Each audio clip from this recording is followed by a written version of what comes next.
Hey everyone, this is Lisa Grace welcoming you back, or welcoming you if this is your first time listening to the Teach Middle East podcast.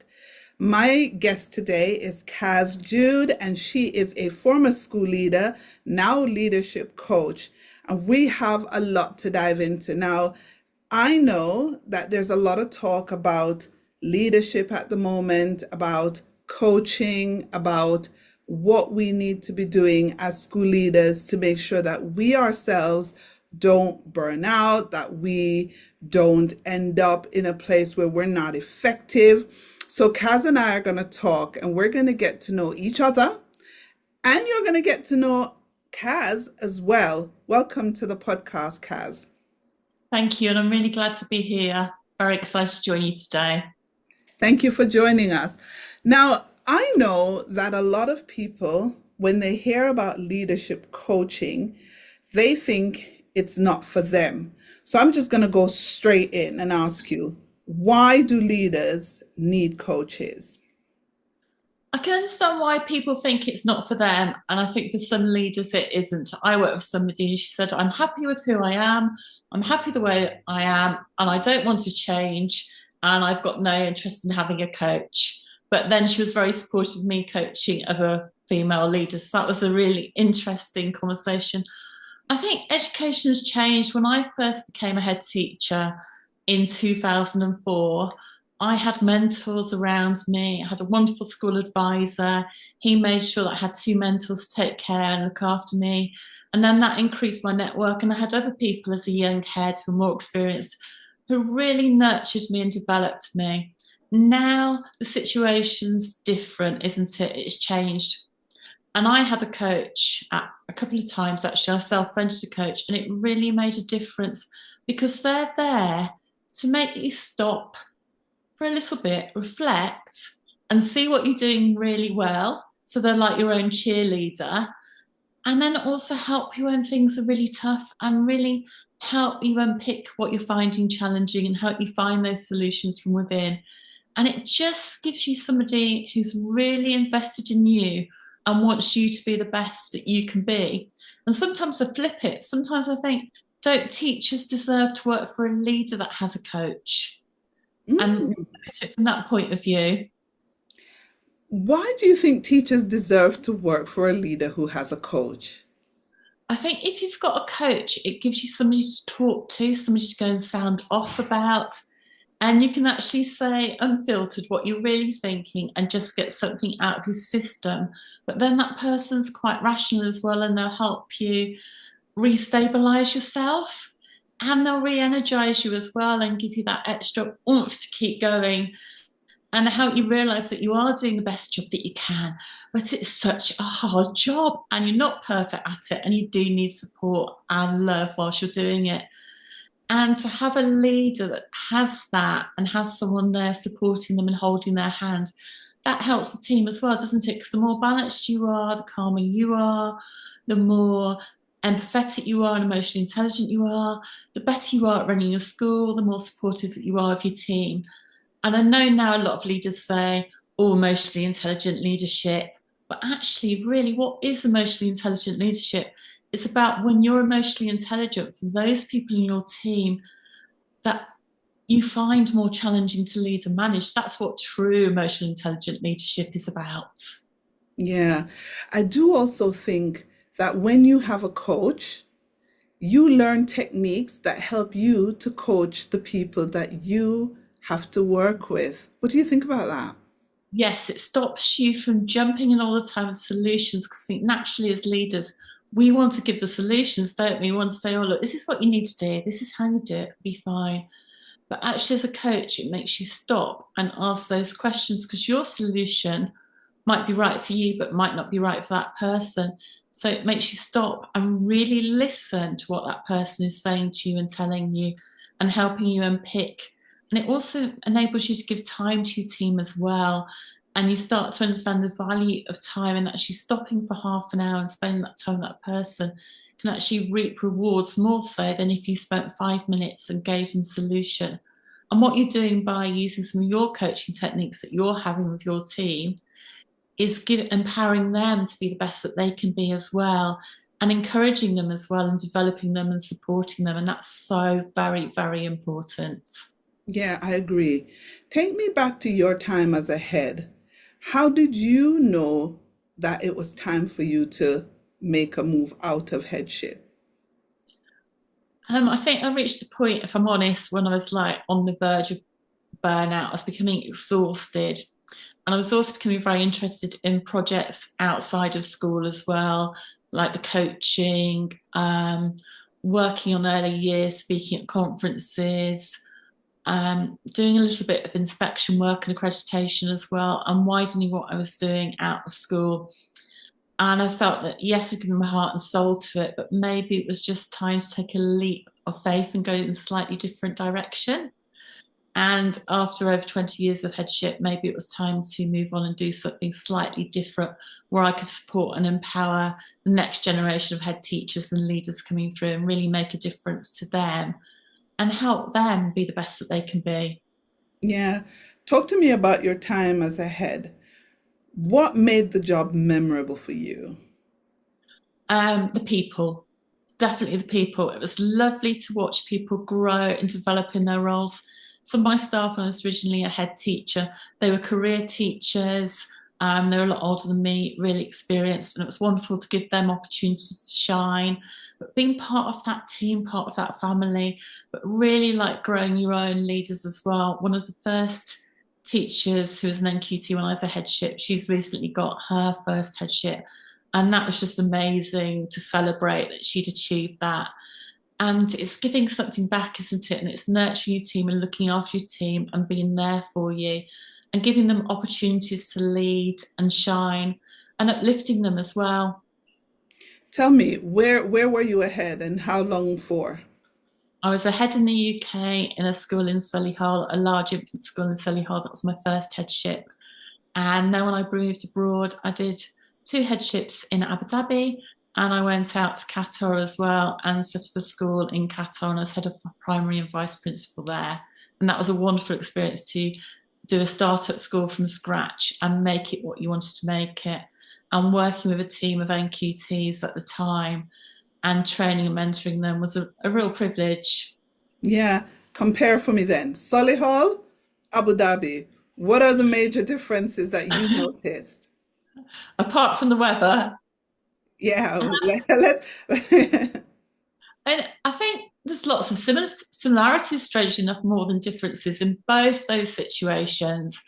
I was working in early years, an early years head teacher, and had very experienced teams who were highly motivated, who understood early years education, worked really very hard, and also held you to account as a leader and wanted a lot out of you as a leader, wanted you to be the best that you could be. And they were both very dynamic teams and so similar in so many ways. It was just the fact you were leading in a different country and one was more multicultural than the other team. But because they had the children at the heart of everything that they did and they worked really hard and wanted to do the best, they were very similar, really similar. And if you met them, you'd think they were quite different, but actually to lead them, they were very similar and just so passionate about what they did and the conversations that you could have with them were amazing and a lovely group of women to lead but having very high expectations of the leadership team. yeah. And your return to the UK, what prompted that? It was just time to leave. It was family circumstances that really were the catalyst for it, and we didn't really have much choice, and we had to move back, which actually is harder than moving abroad. Why? Let's dive into that a little bit. I think it's, I think things change. It was just the little nuances. I think we came back and we had to move back into our previous house, and it was different from how we'd left it. And the whole experience has just been very, very strange and really difficult to put into words. And it was like almost like your life had stopped and everybody else's life had moved forward. And I went round to my friend's house. It's the most bizarre thing. She got this really lovely carpet in her living room. And I was like, oh, that's a really lovely carpet. And it was just a really strange feeling. And I can't explain what it was about this carpet that she got, but it's like, oh, that's really lovely. And I think it's because we came back and at the time we'd got no furniture, we'd got nothing. And it was like the last 14 years hadn't happened. And I had to remind myself that I had to reconnect, if you like, with my overseas past to be able to move forward again and realize that I hadn't actually been sleeping for 14 years. But it was a very, very bizarre experience.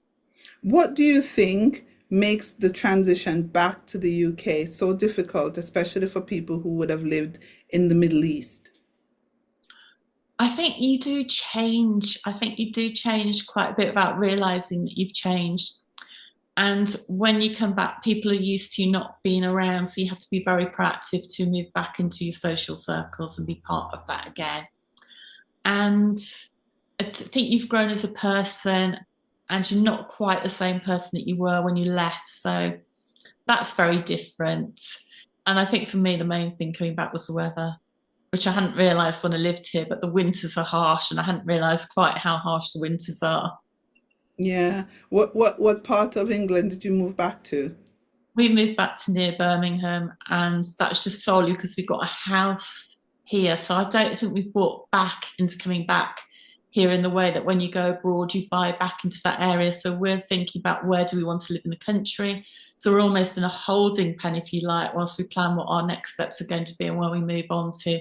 And I think that's the difference. I think if you come back somewhere, I'd be saying to somebody, oh, sell your house, you've got a house in the UK, if you're going to go back, and choose where you want to live and buy a house where you want to be before you come back. So you've already started your new adventure.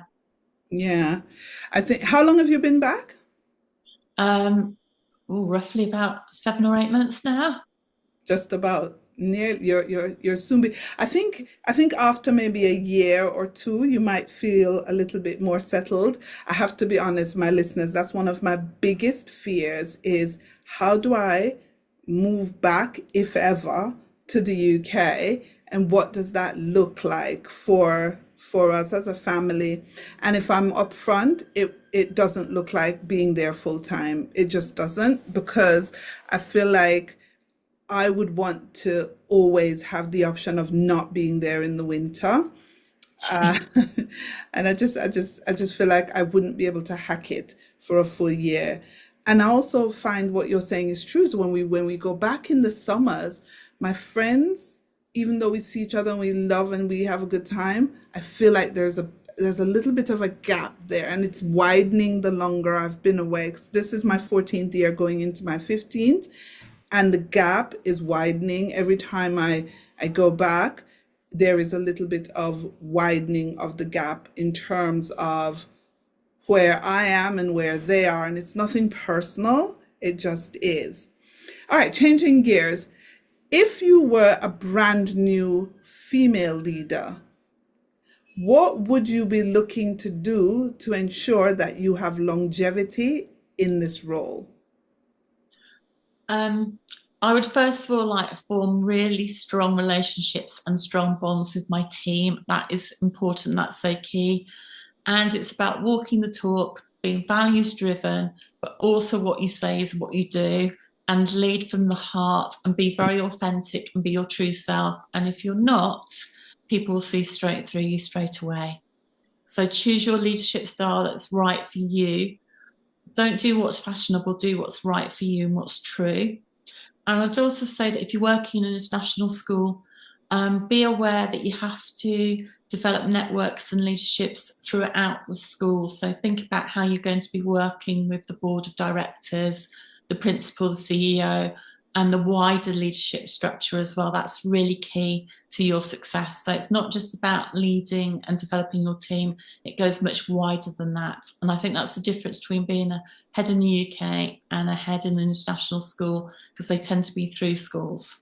Yeah, I agree with you in terms of that forming that network, and especially making sure that you have allies in all the different areas, because that's going to serve you very well. But then there are a group of women who are just really not putting themselves forward for leadership, and I'm not sure why. We talk a lot about it, and we talk about the divide between, male and female leadership and the numbers and the gaps, etc. But why are women not putting themselves forward, do you think?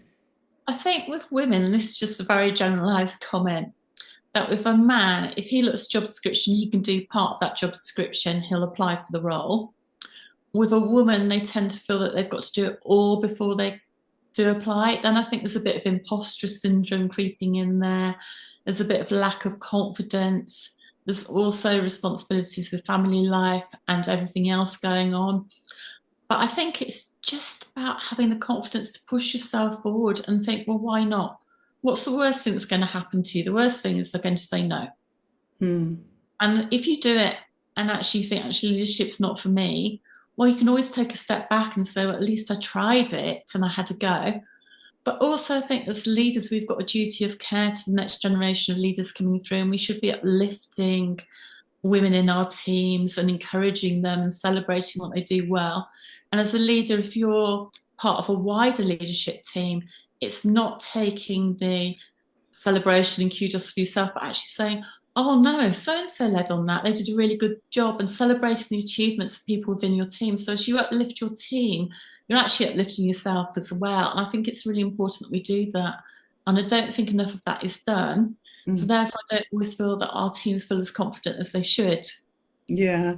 And I also think a lot of the times, because as women, we have so many other responsibilities outside of school, we often worry that are we going to be able to manage to fulfill all the roles that we do effectively, that of wife and mother and sister and daughter, and that partner, and then leader.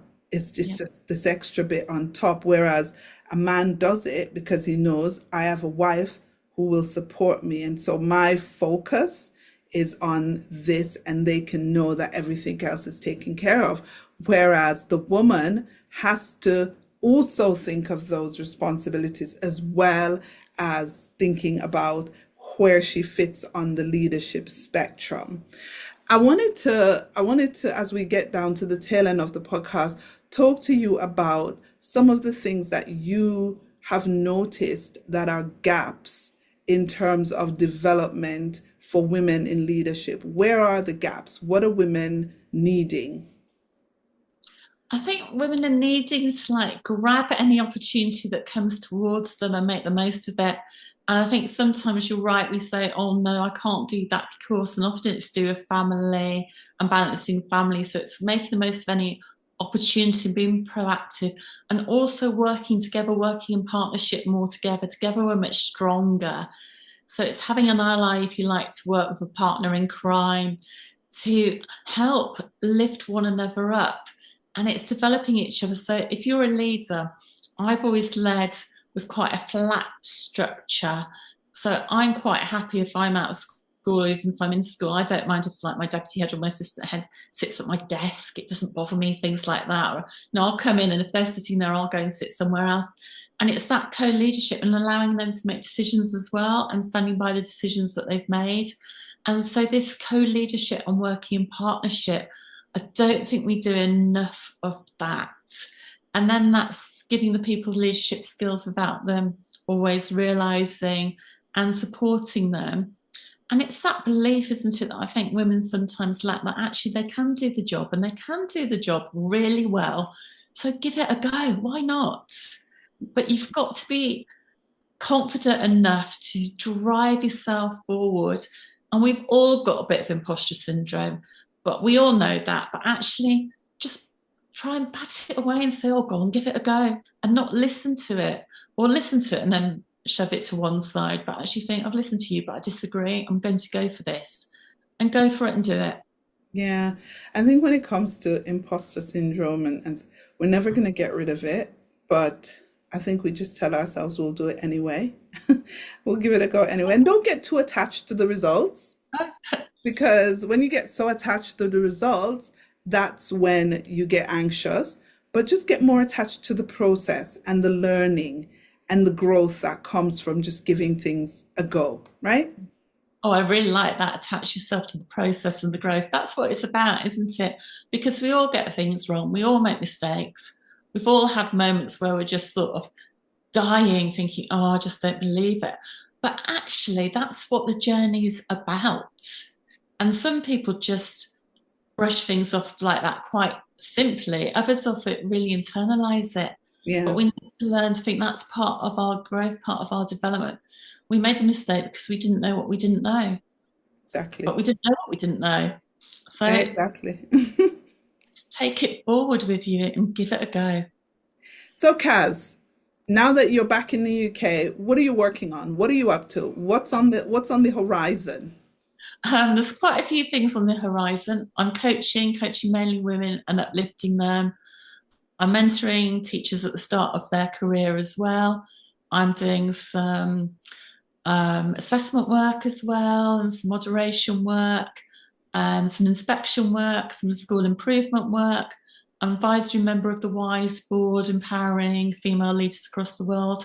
And then recently, I've just started a podcast with Sue Aspinall called She Leads Because She Can, to empower the next generation of female leaders.